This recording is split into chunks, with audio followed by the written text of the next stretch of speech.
الحمد لله الذي لم يزل ولا يزال حيا قيوما سميعا بشيرا ونذيرا فإن خير الحديث كتاب الله وخير الهدي هدي محمد صلى الله عليه وسلم وشر الأمور محدثاتها وكل محدثة بدعة وكل بدعة ضلالة وكل ضلالة في النار أما بعد فقد قال الله تعالى في كلامه المجيد وفرقانه الحميد أعوذ بالله من الشيطان الرجيم بسم الله الرحمن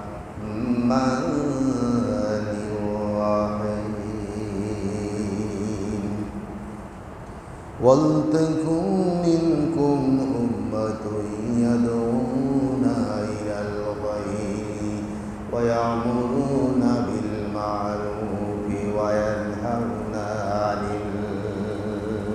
المنكر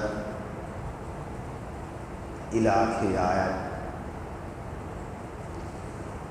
وعن أنس رضي الله تعالى عنه قال قال رسول الله صلى الله عليه وسلم لا يؤمن أحدكم حتى يكون أحب إليه من ولده وولده والناس أجمعين. رواه البخاري ومسلم متفق عليه. अरे आके न हो गाफिल अरे आकिल न हो गाफिल तुझे दुनिया से जाना है तुझे के दिन ये मुख अपने रब को दिखाना है। दुनियार जीवने স্রষ্টা থেকে আমরা গাফিল হয়ে গেলাম, তার নিদর্শন থেকে গাফিল হয়ে গেলাম, নামাজ থেকে গাফিল হয়ে গেলাম, হুকুম হাকাম থেকে গাফিল হয়ে গেলাম। কিন্তু বান্দা তুমি কতদূর যাবে? ইয়া মাশারাল জিন্নি ওয়াল ইনস ইন ইসতাতাতুম আন তানফুযু মিন আকতারিস সামাওয়াতি ওয়াল আরদ। বান্দা তুমি কোথায় যাবা? আকাশ এবং জমিনের সীমানাকে প্যাকেট করে দিয়েছে, এখান থেকে বের হতে পারবা না। ফানফুজু লা তানফুজুনা ইল্লা বিসুলতান।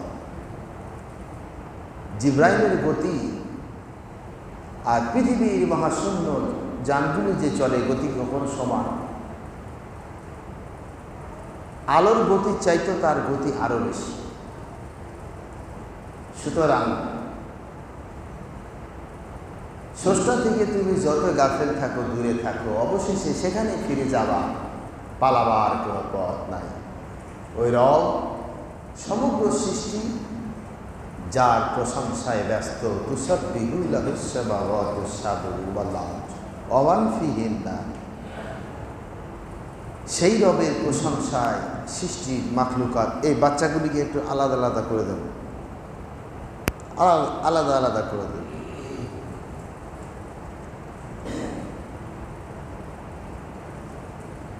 সেই স্রষ্টার গুণগান দিনে রাতে 24 ঘন্টা প্রতি সেকেন্ডে মুহূর্তে তার সৃষ্টি স্রষ্টার স্মরণ করতেছে। আমরা আল্লাহর একটু স্মরণ করি, আল্লাহর একটি গুণগান প্রশংসা করে সবাই পড়েন সুবহানাল্লাহ আলহামদুলিল্লাহ লা ইলাহা ইল্লাল্লাহ সুবহানাল্লাহ, আলহামদুলিল্লাহ, লা ইলাহা ইল্লাল্লাহ। রবের প্রশংসা উচ্চারণ করলে মিয়াজামার র হুব্বত খতায়া ইন্না ফিতলা জাবারিল বাহার মান ক্বালা সুবহানাল্লাহি ওয়া বিহামদিহি সুবহানাল্লাহিল আযীম।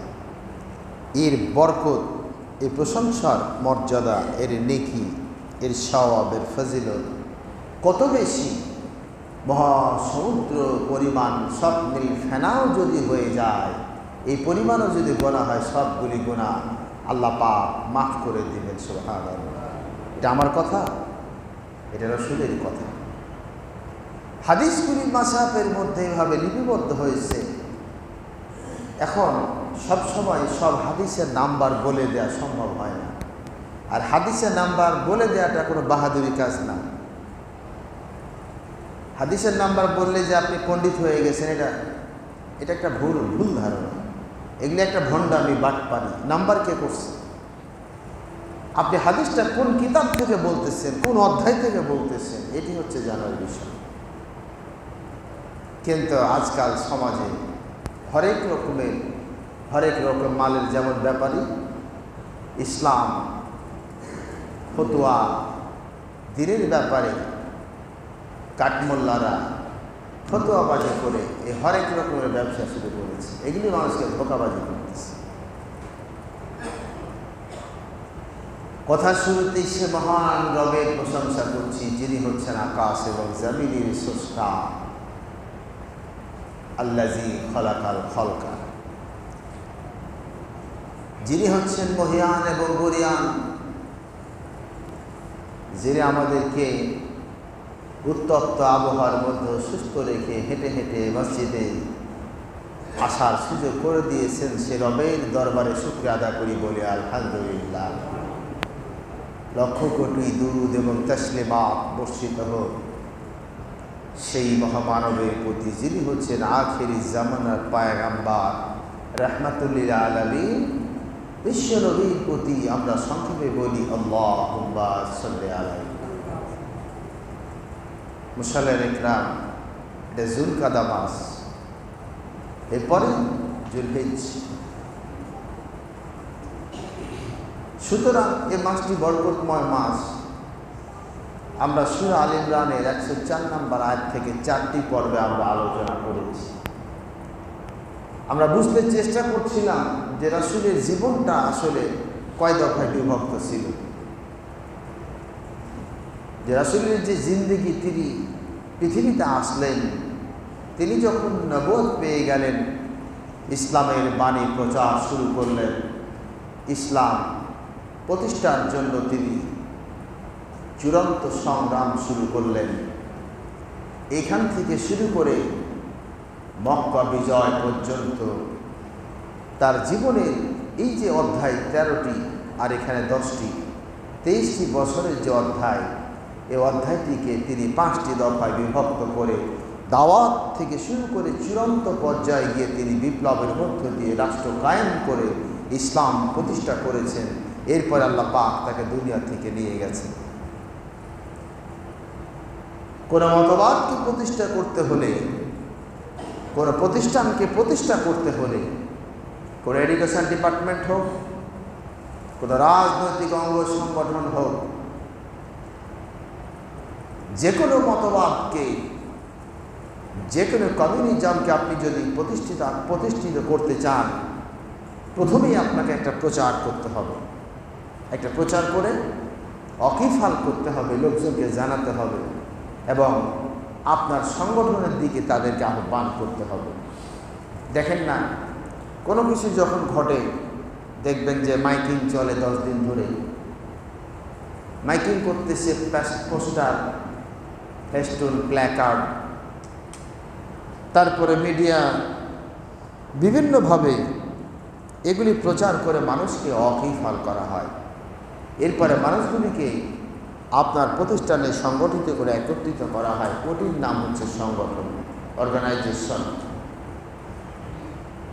দাওয়াতি প্রচার করার পরে নবীজি যখন সাহাবীদেরকে সংগঠিত করতেছিলেন, এই সংগঠনকালে নবীজির উপর নির্যাতন চরম আকার ধারণ করল। মক্কার বুকে প্রথম 3 বছর তিনি শুধু গোপনে গোপনে ইসলাম প্রচার করে লোকদেরকে একত্রিত করতেছিলেন। এরপরে 3 বছর যখন আল্লাহ পাক সে আয়াত নাজিল করে দিলেন, আল্লাহ পাক তখন এই আয়াত যখন নাজিল হয়ে গেল, নবীজি প্রকাশ্যে ইসলামের দাওয়াত দেওয়া শুরু করলেন। আর জনগণকে, সাহাবীদেরকে, যারা ইমানদার, এদেরকে সংগঠিত করতে লাগলেন, একত্রিত করতে লাগলেন। এখন লক্ষ্য করুন, কোনো প্রাতিষ্ঠানিকভাবে যখন মানুষদেরকে সংগঠিত করা হবে, অবশ্যই তাদেরকে ট্রেন করতে হবে, শিক্ষা দিতে হবে, প্রশিক্ষণ দিতে হবে, জ্ঞান দিতে হবে। উপযুক্ত কাজের জন্য যেই কাজের যোগ্য, ওই কাজের তাকে ধারাবাহিকতা শেখাতে হবে। নবীজির জিন্দেগির আলোচনা, তাই তো সেদিন বলছিলাম যে আপনি যদি মহাগ্রন্থ আল কোরআনকে বুঝতে চান, অবশ্যই নবীর জীবনকে বুঝতে হবে। নবীজিকে বাদ দিলে আপনি মহাগ্রন্থ আল কোরআন বুঝতে পারবেন না, কখনো সম্ভব নয়। যদি তাই হতো, আল্লাহ পাক মহাগ্রন্থ আল কোরআনটারে কাবা শরীফের ছাদের উপরে রেখে দিতেন আর বলতেন, ইয়া আইয়ুহান নাস, মানুষকে ডাক দিয়ে বলতেন, তোমরা এই কিতাব দিলাম, এটা কপি করো, এটা পড়ো, আর এই আইনগুলি সমাজে বাস্তবায়ন করো, এটি করতেন। কিন্তু তিনি কিতাব দিলেন, লাকাদ আরসালনা রুসুলানা বিল বাইয়িনাত, তিনি কিতাব দিয়েছেন, এরপর নবীদেরকে পাঠিয়েছেন। নবীর উপরে কিতাবের ছোট্ট ছোট্ট খণ্ড খণ্ডভাবে আয়াতগুলি নাজিল করেছেন। নবী সে আয়াতগুলিকে জনগণকে বুঝিয়েছেন, সমাজের মুখে বাস্তবায়ন করেছেন। এমনি করতে করতে 23 বছর 8 বছর লেগেছে। তারপর মহাগ্রন্থ আল কোরআন সমাপ্ত হয়েছে। সুবহানাল্লাহ। নবীরে বাদ দিলে কিছুই থাকে না। আজকাল বড় কষ্ট হয়, এক শ্রেণীর ওলামা দেখবেন, এরা নবীর প্রতি মহব্বত, প্রশংসা, এদের ভালো লাগা না গা জ্বলে, এদের গাটা জ্বলে। যেখানে আল্লাহর নাম উচ্চারণ করা হয়েছে সেখানে নবীর নাম উচ্চারণ করা হয়েছে, ঠিক না?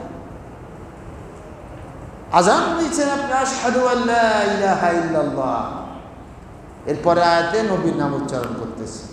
আপনি নামাজের মধ্যে আল্লাহ তাশাহুদ পাঠ করতেছেন, তারপরে দুরূদ শরীফ পাঠ করতেছেন, ওখানে নবীর নাম আছে, বাদ দিবেন? কেন বাদ দিবেন? আর আয়েশা ফতোয়া দিবে, মসজিদের মধ্যে কালেমা তাইয়্যিবা লা ইলাহা ইল্লাল্লাহ মুহাম্মাদুর রাসূলুল্লাহ লেখা যাবে না। কেন? এটা নাকি কোরআনে নাই, এটা হাদিসে নাই। কোরআনে আছে, হাদিসেও আছে, তুমি কানা, তুমি খুঁজে পাও না। সব শেষ। অর্গানাইজেশন এটিকে যদি বিল্ড করতে না পারেন, শত শত বছর চলে যাবে। ওয়াজ নসিহত করে মানুষকে কখনো আপনি ঠিক করতে পারবেন না। যদি তাই হতো, নবীজি কান্ধে তরবারি বহন করে হাজার হাজার সাহাবীদের নিয়ে তিনি যুদ্ধের মাঠে গিয়া জীবন দিতেন না, রক্ত দিতেন না, কখনো সম্ভব না। এই যে জুমার দিন, কিছুক্ষণ পরে মসজিদ ভরে যাবে, তা আজানের সময় মানুষগুলি নাই কেন? আসতেছি, আজান তো হইল, অনেকে ভাবতেছে হুজুর খুতবা দিবে 1:15 পর্যন্ত, আরও যাই, 5 মিনিট আগে যাব, সবার লাস্টে যাব, সবার পর আগে বের হবো, এরকম অনেক চিন্তা করে। কিন্তু যদি শরীয়ত আইন থাকতো, আজানের পরে কোনো মানুষকে যদি দোকান খোলা দেখা যাইতো, কোনো মানুষরা বাইরে হাঁটতে দেখতেও ডান্ডা পিটায় মসজিদে পাঠায় দিত। সুবহানাল্লাহ। এই জন্য আইন প্রয়োজন আছে। আইন ছাড়া কখনো সাফিসিয়েন্ট হবে না, ইসলাম পূর্ণ মুকাম্মাল হবে না, আইন লাগবে। আল্লাযীনা ইউবাল্লিগুনা রিসালাতিল্লাহি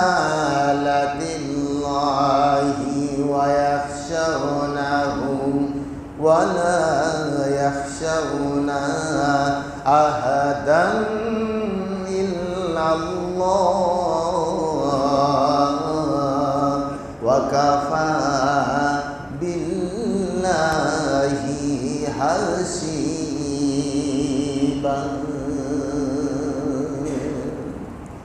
আল্লাহু আকবার। আয়াতে কারিমা আল্লাহ পাক নাযিল করতেছে। আল্লাহর নবী তিনি যখন প্রকাশ্যে ইসলাম প্রচার করে মানুষদেরকে যখন সংগঠিত করতে আরম্ভ করলেন, সাহাবীদের প্রশিক্ষণ দিতে আরম্ভ করলেন, দাওয়াতের পরেই দ্বিতীয় দফা হচ্ছে সংগঠন। শুধু সংগঠিত করলে হবে না, প্রশিক্ষণ দিতে হবে, ট্রেন করতে হবে, জ্ঞান শিক্ষা দিতে হবে। নবীজি কেমন জ্ঞান শিক্ষা দিচ্ছেন আর সমস্যার সমাধান আল্লাহ কেমনে দিচ্ছেন। আল্লাহর নবী কাবার চত্বরে নামাজ আদা করতেছেন, কিন্তু আবু জেহেল তার 298 জন ক্যাবিনেট নিয়ে অর্ডিন্যান্স জারি করেছে, কাবার চত্বরে নবীজিকে নামাজ পড়তে দেয়া যাবে না। তার কারণ নবীজি উম্মাদ হয়ে গেছে, পাগল হয়ে গেছে, প্রচার হয়ে গেল। লোকেরা বলে মুহাম্মদ যদি পাগল হবে, উম্মাদ হবে, লোকেরা কেন, বড় বড় নেতারা কেন তার পিছনে লাগছে? পাগলদের পিছনে তো রাষ্ট্রের নেতারা লাগানোর কথা না।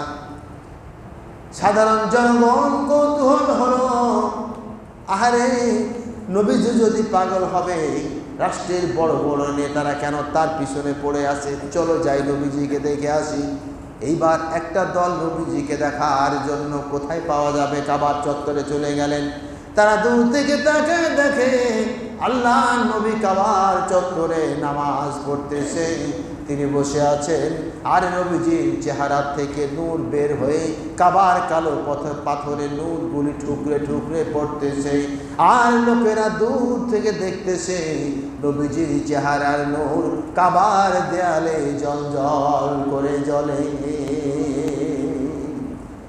লোকেরা বলে অবশ্যই এটা একটা মিথ্যা কথা, এই ব্যক্তি সাধারণ কোনো মানুষ হবে না, এই ব্যক্তি সাধারণ কোনো মানুষ নাই। তার কারণ সাধারণ মানুষের চরিত্রের মধ্যে এমন কিছু দেখা যায় না, অবশ্যই উনি আল্লাহর নবী। লোকেরা দলে দলে ইসলাম গ্রহণ শুরু করে দিল। নবীজি কাবার চত্বরে নামাজ পড়তেছেন, আবু জেহেলের কাছে খবর গেছে। আবু জেহেল নবীজি তো কাবার চত্বরে নামাজ আদা করতেছে, নিষেধাজ্ঞা উপেক্ষা করে 44 জারি, এরপর উপেক্ষা করে নামাজ আদা করছে। আবু জেহেল সাঙ্গ পাঙ্গ নিয়া দলবল নিয়ে চলে গেল কাবার চত্বরে, চিৎকার করে বলে, রে মুহাম্মদ, তোমাকে না কাবার চত্বরে নামাজ পড়তে বারণ করা হয়েছে। আবু জেহেল পানিশমেন্ট করার জন্য সামনে এগিয়ে গেল। কিছুক্ষণ পরে আবু জেহেলের চোখ বড় হয়ে গেল, চেহারাটা কালা হয়ে গেল, কালা কুটকুটা কুত্তার মতো হয়েছে, পিছনে সরে আসলেন। আবু জেহেলের যারা উম্মাত রয়েছে তারা বলল, আবু জেহেল ও আমাদের নেতা, আপনি পিছনে চলে আসতেন, চেহারা কালো হয়ে গেল, চোখ বড় বড়, বুঝলাম না ব্যাপারটা কি। কিন্তু আবু জেহেল কি বলবেন? আবু জেহেল বলে, আমি যা দেখি তোমরা দেখতে পাও নাই। আল্লাহ নবী সাহাবীদেরকে বললেন, আবু জেহেল যখন আমাকে অত্যাচার করার জন্য কাছে এগিয়ে আসলো, আল্লাহ রাব্বুল আলামিন 2টা জঙ্গলি উট আমার পাহারায় নিযুক্ত করে দিয়েছেন। আবু জেহেল বলে, আমি দেখলাম 2টা জঙ্গলি উট, লম্বা লম্বা গলা আর প্রকাণ্ড দাঁতগুলি বের করে হা করে আমার দিকে তেড়ে আসতেছে। আল্লাহ নবী বলেন, ওই জঙ্গলি উটগুলি দুইটি জঙ্গলি উট, ওই জঙ্গলি উট নয়, ওরা হচ্ছে আল্লাহ পাকের গজবের ফেরেশতা। আবু জেহেল যদি আর এক কদম সামনে এগিয়ে আসতো, ওই জঙ্গলি উট দুটি আবু জেহেলকে খুবলে খুবলে ছিঁড়ে দুনিয়ার থেকে বিদায় করে দিত। ওয়াজআলনা জাহান্নামা লিল কাফিরিনা হাসীরা। আবু জেহেল সাংগঠনিক প্রক্রিয়ার মধ্যে নবীজিকে বাধা দিল। নবীজি সাহাবীদেরকে প্রশিক্ষণ দিচ্ছেন, ট্রেনিং দিচ্ছে, সমস্যার সমাধান। আবু জেহেল রাষ্ট্র শক্তির বিপক্ষে দাঁড়ায় গেছে যাতে করে এটা সম্ভব না হয়। পৃথিবীর বুকে যুগে যুগে কালে কালে কিয়ামত পর্যন্ত মুসলিম কান্ট্রিগুলির মধ্যে ধারা অব্যাহত থাকবে, আজও আছে, কালো ছিল, কিয়ামত পর্যন্ত থাকবে। পরে ইসলামী মুভমেন্ট এদেশের বুকে ইসলাম প্রতিষ্ঠার সংগ্রাম যদি তারা করে, সংগঠিত হয়, এদের প্রতি তখনই নির্যাতন নেমে আসবে। প্রথমে আসবে রাষ্ট্রশক্তির নির্যাতন। এগুলি বাস্তব তার কারণ আবু জেহেল গেছে, আবু জেহেলের বীজ কিন্তু পৃথিবীতে লাগাই গেছে, তার বীজ এখনো আছে। আবু জেহেল তো জারজ, ওয়ালিদ বিন মুগিরা জারজ, ওয়ালিদ বিন উকবা এরা সব জারজ, এরা সব জারজ। উতুল্লিম বাদা জালিকা জালিম। এই আয়াতটি যদিও ওয়ালিদ বিন মুগিরা এর শানে যখন নাজিল হলো, কিন্তু আসলে দেখা গেছে আবু জেহেল জারজ। আল্লাহ পাক সবগুলি ফাঁস করে দেন, কারণ কোরআন এর আরেকটার নাম ফুরকান, সত্য মিথ্যার পার্থক্যকারী। আপনি কি চরিত্র ফিল করেন, আপনি কি চরিত্র লিভ করেন, কোরআনের কোষ্ঠী পাথর দিয়ে যদি আপনাকে ঘুষে দেওয়া হয়, বলে দেওয়া যাবে আপনার চরিত্র এরকম। কিন্তু অনুমান নির্ভর করে কথা বলা যাবে না, ঠিক না? কোরআন হচ্ছে চরিত্রের মাপকাঠির কোষ্ঠী পাথর। সুবহানাল্লাহ। এই আবু জেহেল এই পৃথিবীর বুকে যারা জারজ হয়, সর্বপ্রথম তারা নবীর বিরোধিতা করবে। জারজদের এক নম্বর বৈশিষ্ট্য, তারা নবীদের বিরোধিতা করে, তারা নবীদের প্রশংসা সহ্য করতে পারবে না। নবীর বিরুদ্ধে তারা এই প্রোগ্রাম নেবে, তারা বলবে ইসলাম নিয়ে কথা বলো, নবী টবি বুঝি না। আবু জেহেল জারজ। আবু জেহেলের মায়ের নাম কদবানু। আবু জেহেল তখন আবু জেহেলের জন্ম হয় নাই। আবু জেহেলের মা কদবানু সেই প্রথম স্বামীর সঙ্গে ঘর সংসার বাদ দিয়া অন্য একটা লোকের সঙ্গে, অর্থাৎ আবু জেহেলের পিতার সঙ্গে সে অবৈধ সম্পর্ক বের হয়ে গেল। বিয়ে নাই, শাদী নাই, এমনিতে লিভিং টুগেদার, অবৈধ সংসার তারা গড়ল। আর অবৈধ সংসার গড়ার কারণে আবু জেহেল জারজ সন্তান আবু জেহেলের জন্ম হয়েছে। মক্কার মিরসলা যে মসজিদ, যারা হাজি ওখানে গেছেন, মিরসলা মসজিদ আছে না? মিরসলা মসজিদের দক্ষিণে একটা ব্রিজ আছে, ব্রিজের নাম হচ্ছে কেদুয়া ব্রিজ। জাহান্নামের মধ্যে যখন জাহান্নামীদেরকে দেয়া হবে, জাহান্নামের দরজার মধ্যে যারা যাবে, এই কেদুয়া ব্রিজের উপর দিয়া জাহান্নামের তারা স্তরগুলি ক্রস করে যাবে। আর এই ব্রিজ আবু জেহেল, এই ব্রিজের নাম দিছে কেদুয়া ব্রিজ। তার মায়ের নামে আবু জেহেল এই ব্রিজটি তৈরি করে, কদবানু কেদুয়া ব্রিজ। আর এই কেদুয়া ব্রিজ হচ্ছে জাহান্নামের ব্রিজ। আবু জেহেলের পায়রাবি যারা করবে, এই কেদুয়া ব্রিজের উপর দিয়ে তাদেরকে জাহান্নামে যেতে হবে। জাহান্নাম 7টি স্তর, তাই না? জাহান্নামে শেষ নবীর উম্মতেরা জাহান্নামে যাবে। খুব কষ্ট হয়, খুব ব্যথা হয়। আমরা মানুষদেরকে দিন শিখাতে পারলাম না, ইসলাম শিখাতে পারলাম না। এই জন্য বলি, আপনি দিন শিখুন, আপনি ইসলাম শিখুন। আপনাকে ফতোয়া মাসলা মাসাইল শিখে পণ্ডিত হতে হবে না, আপনাকে আলেম হতে হবে না। আপনি দিন বুঝুন, দিন কাকে বলে। ইসলাম এদেশে কায়েম হয় না, কেন হয় না? এদেশে 90-95% মুসলমান। বাজারের মসজিদগুলিতে যখন আজান হয়, দেখবেন মাগরিবের নামাজ হুড়োহুড়ি মসজিদ ভর্তি। যেই দেশের মানুষেরা নামাজের জন্য এত হুড়োহুড়ি করে, সেই দেশে ইসলামের আইন বাস্তবায়ন হয় না। What the problem? We have to investigate. আমাদেরকে এটি খুঁজে বের করতে হবে, কোথায় প্রবলেমটা রয়েছে, কেন হয় না। 5 ওয়াক্ত নামাজে সেজদা ঠুকতেছি, অথচ ইসলামের বিজয় হবে না কেন? কি করে, এটা কি করে সম্ভব? কেন হয় না? এরা মঞ্চে উঠলে, আমি আমার জীবনে কোনো এক জায়গায় গেছি, পাগড়ি আমার এই যে এটা পাগড়ি, আমি তো পাগড়ি বাঁধি না, তা পাগড়ি না বাঁধার কারণে আমাকে মঞ্চে উঠতে দেওয়া হয় না। কয়েকটা পাগড়ি বুঝে না, ও বুঝে কি, আমি নাকি পাগড়ি না থাকলে আমি আলেম হতে পারি না, আমাকে মঞ্চে উঠতে দেয় না। সত্য কথা বলতিস। এই আলেমেরা পাগড়ি নাই, পাগড়ি ছাড়া নামাজ পড়েছে, তাই অন্তরে ব্যথা লেগেছে।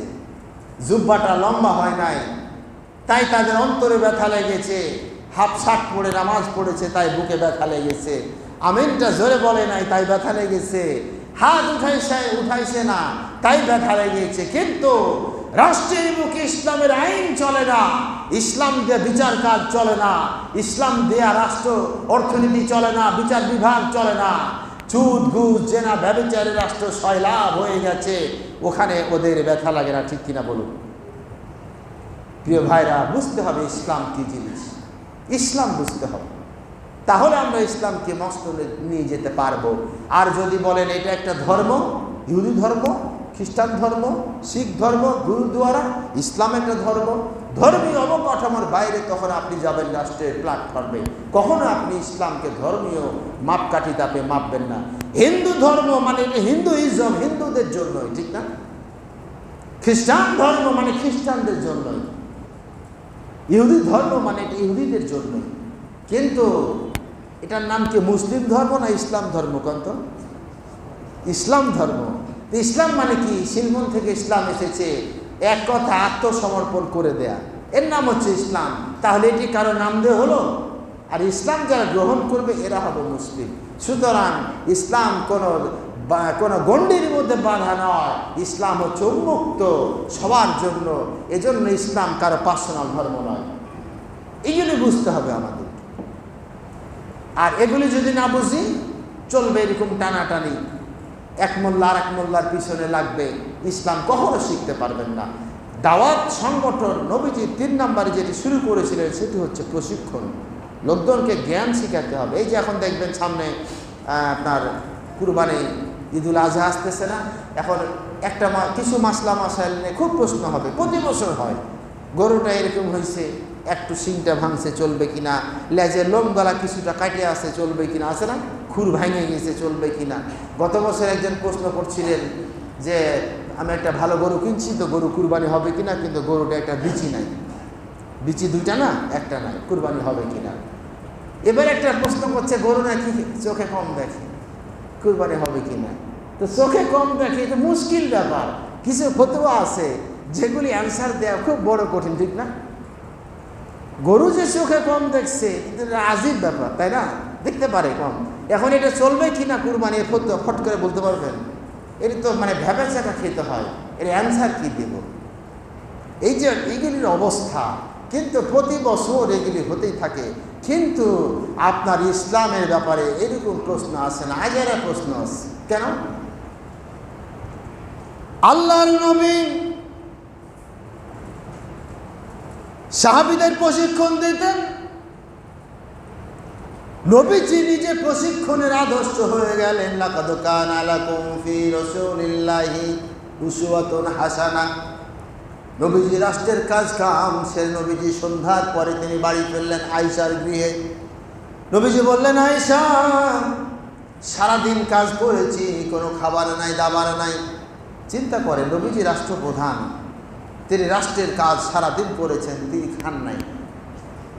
সুবহানাল্লাহ। আচ্ছা, কোনো সাহাবী কি তারা খাইতে বলে নাই? নাকি অভাব? আদর্শ এগুলি, হাদিসগুলি যখন পড়া হয় মাথা ঘুরে। এর কারণটা কি? কি করে একটা জাতি নিচু থেকে শুরু করে সর্বস্তরে চলে যায়? সুবহানাল্লাহ। আর আজকালকার নেতা আসবে, দুপুরে ভোজন করবেন নেতা, ভোজন দুপুরে একজন নেতা, মন্ত্রী মিনিস্টার একজন, তার সফর সঙ্গী ভোজন করবে 2 কোটি টাকা বাজেট, 41 রকমের আইটেম দিয়ে টেবিল ভরা। মন্ত্রী সাহেব কতগুলি খাবে? 41,000 খাইতে পারবে না। স্যার, এটা একটু খান, এটা একটু খান, এটা একটু খান। 2 কোটি টাকা বাজেট, 1,98,00,000 টাকায় চুরি, ঠিক না? রাষ্ট্রের উন্নয়ন কি করে ঘটবে? নবীজি বললেন, আয়েশা রে, সারাদিন কাজ করেছি, পেটে খাবার যায় নাই, ক্ষুধা লেগেছে, কোনো খাবার থাকলে খাবার দাও। উম্মাহাতুল মুমিনিন হযরত আয়েশা সিদ্দিকা রাদিয়াল্লাহু তাআলা আনহা বলেন, নবী গো, খাবার বলতে বাড়িতে একটা ছোট্ট বকরি আছে, বকরির দুধ দহন করেছি কিছুটা, আর আমি কিছুটা খেয়েছি, 1 পেয়ালা দুধ আপনার জন্য রেখে দিয়েছি। আর হাদিয়ার জন্য, হাদিয়া পাশের বাড়িতে হাদিয়া 4টা খেজুর হাদিয়া এসেছে, 2টি খেয়েছি, 2টি আপনার জন্য রেখেছি। নবীজির সামনে 1 পেয়ালা দুধ রাখা হলো, এরপরে 2টি খেজুর দিলেন। আল্লাহর নবী একটা খেজুর খাইলেন, একটা খেজুর হযরত আয়েশার মুখে উঠাই দিলেন, আর অর্ধ পেয়ালা দুধ পান করে অর্ধ পেয়ালা আয়েশার মুখে উঠাই দিয়ে বললেন, আয়েশা রে, হুমায়রা রে, সারাদিন কি খেয়েছ আমি তো দেখি নাই, অনাহারে আসো নাকি? তুমিও খাও। বুঝছেন কিছু আদর্শের কথা বুঝতেছেন? কি তিনি আদর্শ! সারাদিন না খেয়ে আসেন রাষ্ট্রের প্রেসিডেন্ট, খাবার খেতে বসে এইবার খাবারে অল্প এক পেয়ালা দুধ আর কতক্ষণ পেট ভরে, এর মধ্যে আবার দুইটা খেজুর একটা খায় একটা আয়েশার মুখে উঠায় দিলেন, অর্ধ পেয়ালা দুধ আয়েশাকে দিচ্ছেন। সুবহানাল্লাহ! আদর্শ কাকে বলে? পৃথিবীর কোনো মানুষের এমন আদর্শ বাবারা। আজকালকার মানুষ, আমরা তো নারীর অধিকার দিতে শিখলাম না।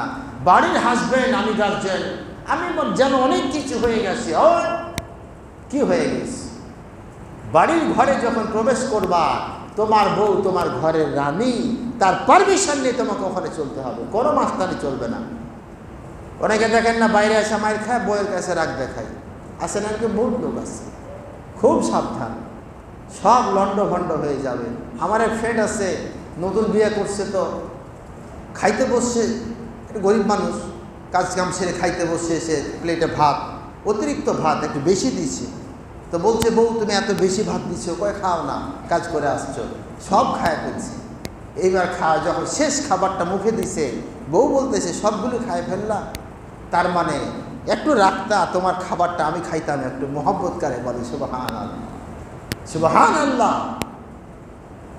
নবীজি তার জীবনে প্রশিক্ষণগুলি সাহাবীদের দিতেন।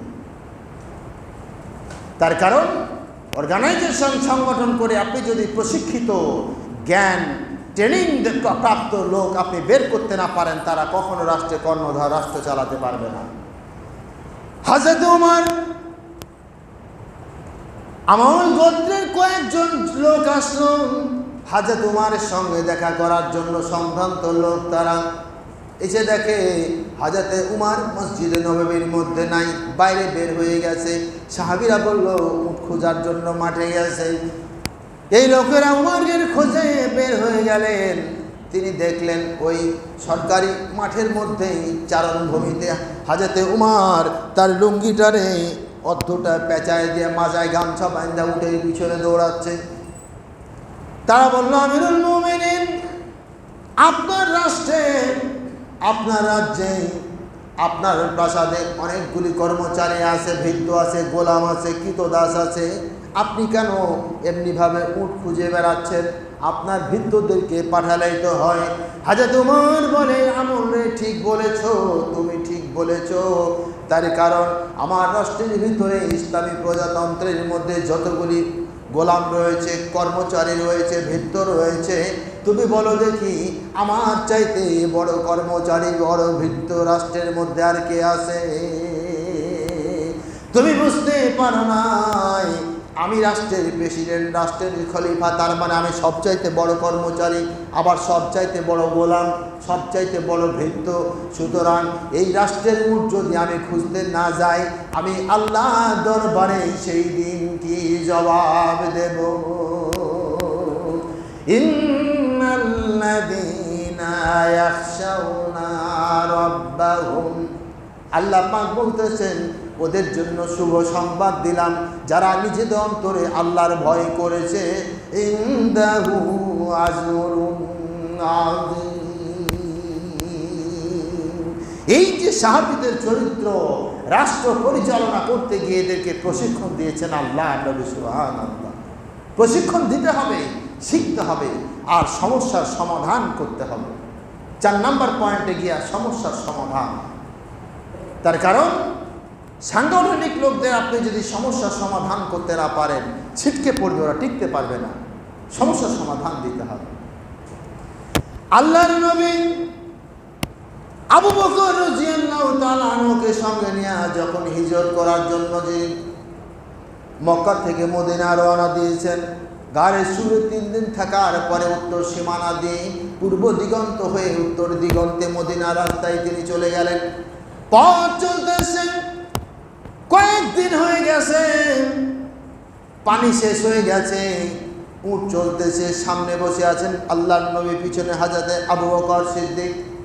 লোকেরা বলে, আবু বকর, তোমার সামনে উনি কে বসে আছেন? হযরত আবু বকর বলে, উনি আমাকে পথ দেখান। কৌশল, মিথ্যা তো বলা যাবে না, কিন্তু উনি আল্লাহর রাসূল, উনি আমাকে পথ দেখান। তার মানে কি? এটিকে বলা হয় তাওরিয়া, শিখ, কাজিব এবং তাওরিয়া। কথা 3 প্রকার, একটা মিথ্যা, একটা সত্য কাজিব, আরেকটা হচ্ছে তাওরিয়া। বলতেছেন একটা অর্থ প্রকাশ পাচ্ছে, আর একটা নবীদের জীবনে তাওরিয়া প্রকাশ পায়। যেমন হযরত ইব্রাহিম আলাইহিস সালাম কুড়াল দিয়ে যখন সবগুলি মূর্তি ভাঙা হাবলের নাক কান ভাঙা রাখছে, নমরুদ বলে এই বলো কে ভেঙেছে? ইব্রাহিম আলাইহিস সালাম বললেন না যে আমি ভেঙেছি, তিনি বললেন সব জাতে যে বড় সে ভেঙেছে। মূর্তি বড় না ইব্রাহিম আলাইহিস সালাম বড়? কন্ত এগুলি হচ্ছে তাওরিয়া। নবীদের জীবনে এগুলি দেখতে পাওয়া যায়। পিপাসায় কাতর হয়ে গেছেন, আল্লাহর নবী বলে আবু বকর রে, ওই যে দূরে একটা ভাঙা দুর্গ, একটা ভাঙা কেল্লা দেখা যায়। হযরতে আবু বকর আল্লাহর নবীর চাইতে তিনি 2 থেকে 3 বছর বয়সে বড় ছিলেন, আর হযরত আবু বকরের বয়সের ছাপটা বেশি দেখা যাইত। আবু বকর বলে নবী গো, আমি তো সামনে কিছু দেখতেছি না, আপনি কি দেখেন?